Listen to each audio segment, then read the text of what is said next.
All right, let's talk about something serious.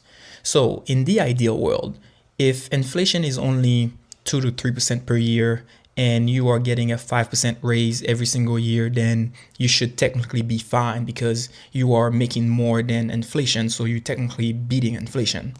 And on top of that, if you are investing in the S&P 500, for example, and the S&P 500 gives you an average return of about 10%, then that 10% is higher than inflation. So you technically, you are doing pretty fine because you are technically beating inflation. But let's talk about something extremely important. I don't want you to trust me on this. I want you to actually go look it up because I could be lying to you. Who knows? I mean, there are plenty of liars online. So go look up what inflation actually means. Go look up what hyperinflation actually means.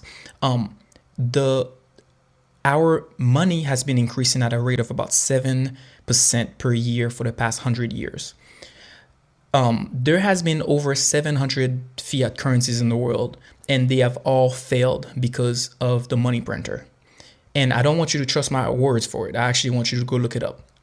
And the past couple of years, because of the disaster that happened in 2000, and also the housing market crash in 2008, and also because of COVID, but like the Federal Reserve had to bail out the big institutions. So they had to print more money. So that actually increased the rate of the money printer. So instead of our normal 7%, the past decade or so, the inflation rate, or the rate at which our money has been printing, has been about somewhere between 7 to 14%. So if inflation is not 2% and is closer to 7 to 14%, your 5% raise from your job is not enough.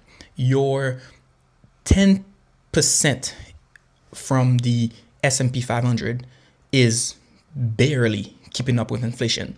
So now that means that you have to find a way to park your money into an asset that can actually grow faster than 15% to actually keep up with inflation. There is only one other asset that can actually beat inflation. And that asset, yes, although it's volatile, it is Bitcoin.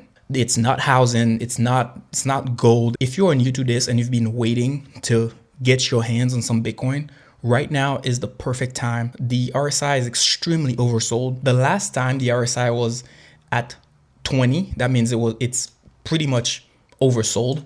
The last time it was that oversold was back in August 5th, 2024.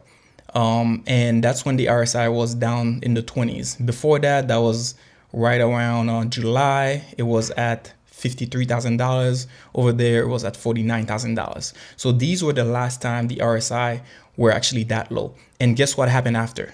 Boom, skyrocketed after this.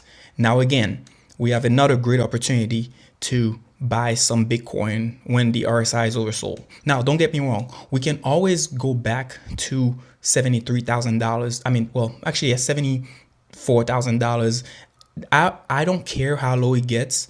Bitcoin is something that the price doesn't matter. It's all about accumulating as much Bitcoin as you can, because there is not an infinite amount of Bitcoin in the world.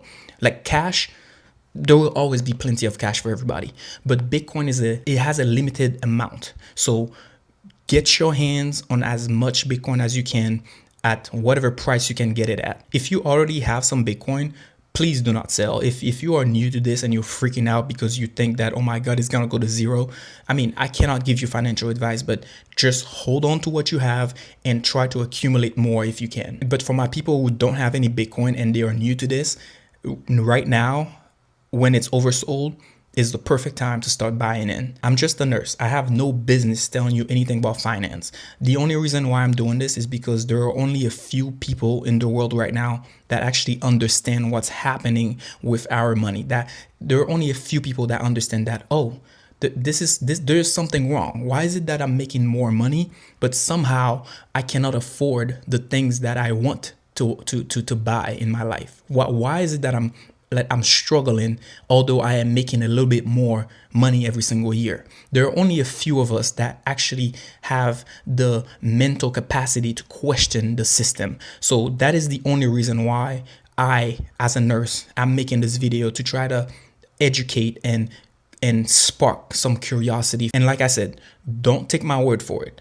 Go do your own research. I want you to go fact check everything that I'm saying. Go look up to see if inflation is actually 2% per year. Go look up what the M2 money supply is. Go look up how much money we've been printing for the past couple of years. Go look up how money printing affects your savings account. For example, if you have $5,000 that you don't need for the next 20 years and you put it into Bitcoin, and you get an average return of about 30% per year, that $5,000 will give you about $950,000. But if you leave that $5,000 in a bank account that's losing 7% per year, after 20 years, that $5,000 would only be able to buy you $1,000 worth of stuff. And also, even if you don't have a lot of money and you can only afford $5 a day, which is about $150 per month, if that's earning 30% per year for the next 20 years, that $150 per month will actually give you roughly $1.2 million.